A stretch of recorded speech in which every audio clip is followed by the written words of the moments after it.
everyone. We're going to talk today about, whoops, grabbed the wrong one. This is the second Warhammer 40k book, False Gods, The Heresy Takes Root by McNeill.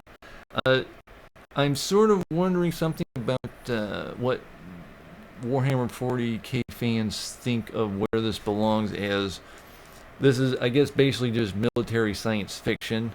The issue that I have, though, is that, for example, Star Wars is sometimes literally dismissed, not just defined, as space fantasy, and I disagree. I think it's space opera, because when you have the word fantasy in your book, that denotes, to me, magic, hocus pocus, eye of bat, wing of newt, and so Star Wars doesn't do that exactly. It's more like psychic or cosmic powers. Now, I thought maybe there was cosmic powers at work in these books, as when they use the warp to get from star to star. Inside that warp, there are these cosmic beings, and they're trying to affect the real world. And I wondered where that belongs, but when they interact with people, the people have to do these very magic rituals, like sacrificing somebody, slitting somebody's throat. At one point, someone opens up a book in a library and reads from it, and this portal opens up, and some Cthulhu-like monster tries to get in the room and is dismissed by someone's powerful beliefs. And so that's very supernatural, in fact. And so I guess this is one of the few real, even though it's military science fiction, actual space fantasy at work, like say the comic book Saga. A lot of actual space fantasy when you apply the actual definitions of words. So the structure is, the way it starts here is that Horus shows up to conquer a world, got his troops behind him, here we go. And then the book backs up for 100 or so pages to talk about how they got to that point. Now the blurb had read that this could be a trap. And so this fellow Erebus, I think I'm pronouncing correctly, the way I kind of pictured him, the way he enters a room and speaks and starts to manipulate things, he reminded me of Dustin Hoffman in the movie The Messenger, about Joan of Arc. And he's the conscious, and the way he spoke, and the way he essentially tricks Horus into invading this world. This is a world previously conquered, and in this conquering world, I hope my sound's doing good, because I had a problem earlier. In this conquered world, he left somebody behind, and now this guy's telling him this guy's taken over this world, and he's against the Emperor, and he's a traitor. And so Horus takes this personally, and he goes. The theme in these books, and it started in the first one, Horus Rising, and bubbles to fruition here, is about rot. And I remember, Star Wars again, in the first A New Hope novel, it talks about the Republic rotting from within like a great oak, and that's what's starting to happen here with the Imperium of Man. In the first book, one of the characters gets infected while they're invading a world, and he completely changes into this grotesque demon-looking thing and attacks his own troops. There is, even though the Emperor of Man has outlawed things like religion, mysticism, supernaturalism, there is a religion starting up around him where they go in secret because they know this shouldn't be allowed, and they go in and have little ceremonies for themselves to worship the God Emperor of Man. And this continues in this book.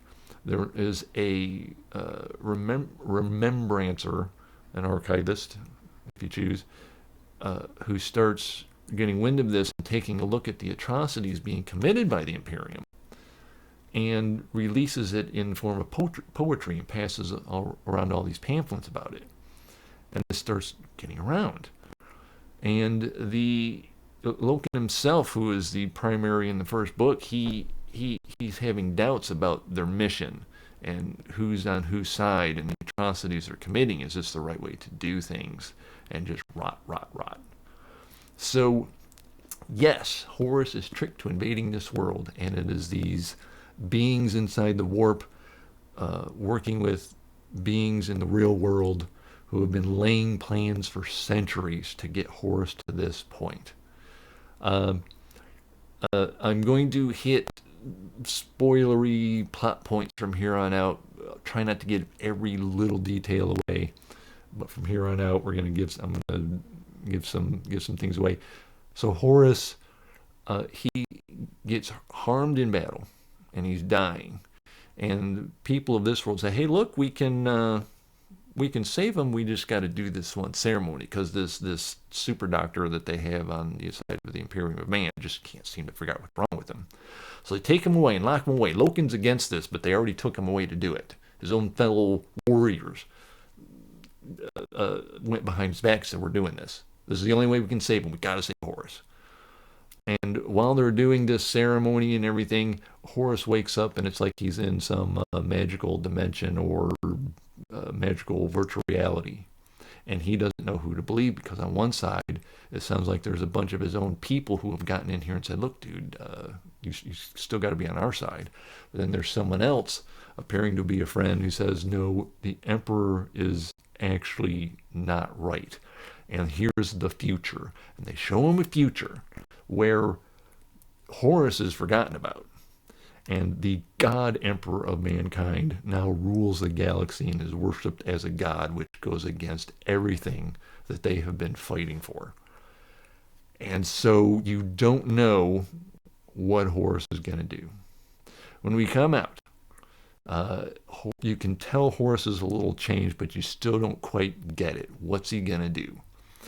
And, each one of these characters, they are distinct, and they're distinct enough that what they think matters, and Horus wants them all on his side. But he starts to act, and what happens, he sets down on a world to greet them. I'm assuming that there seems to be a hint that every time they show up to a world to essentially conquer it, it doesn't always break into open warfare. And so that's what this looked like. The representatives of that world show up, the Imperium shows up, and they're like kind of welcoming him with open arms, hello, and Horus just blows the guy away, and they have to gun down all his people that are with him. Loken sees this, and he's like, "Oh crap." He doesn't want to do it this way, but he has to join in. And this is, again, part of the rot that is infecting, because these atrocities are getting to people. So there's the guy handing out the pamphlets, the one that is part of the rot, really. He's under the protection of Loken. And they're like, should we kill off Loken so we can then essentially kill this guy off? There's a way threaded through that Horus uses. I won't give it away. By the end of this, here we go. This is it. This is called the Horus Heresy for a reason. Horus says, we're going to take down the Emperor.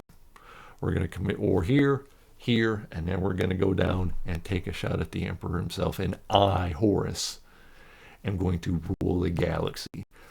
The thing about this is you don't know. I'm wondering, especially Warhammer 40k fans, is the Imperium of Man just a bunch of patches?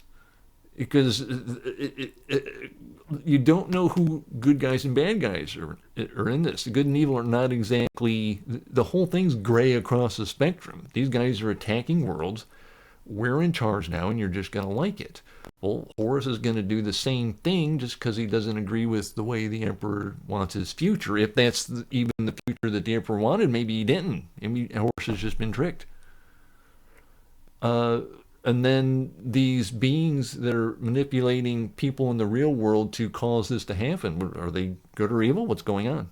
So there's no clear-cut definition. And I like it. I like the complexity of it. I like a good versus evil, light versus darkness. That's fine. But I do like the occasional complex thing where the ideas have to be threaded and to see just who's going to be right. And this is... As per the first book, they keep saying might doesn't make right. We're just right. And we're going to use might so you know it. It's might makes right. Whoever wins is going to make the rules, and that's how that works out, unfortunately, and works in the real world too. So on to the third book, Galaxy in Flames, the Heresy Revealed, by yet a third author. So each one of these books has had a different author. Having made a miraculous recovery from the grievous injuries he suffered on Davin, War Master Horus now leads the triumphant Imperial forces against the rebel world of Istvan III, an unprecedented alliance between the Sons of Horus, Death Guard, World Eaters, and Emperor's Children's legions seems more than capable of overwhelming the paltry mortal defenses. Putting their own concerns aside, Gavril Loken and Gavril, I keep pronouncing that word. I don't get his first name a lot. Gavril Loken and his loyal kinsmen lead their companies to the surface only to learn the full horrifying truth, and the legendary war known as the Horus Heresy begins with the most foul act of betrayal imaginable. Ooh, sounds good. So that's it.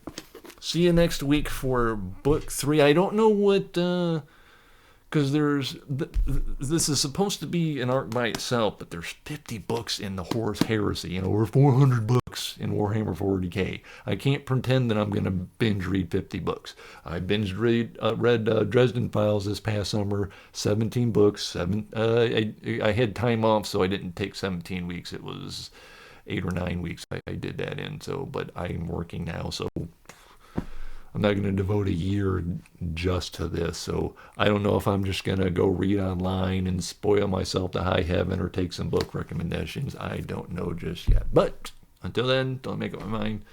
See you next week for book 3. Bye-bye.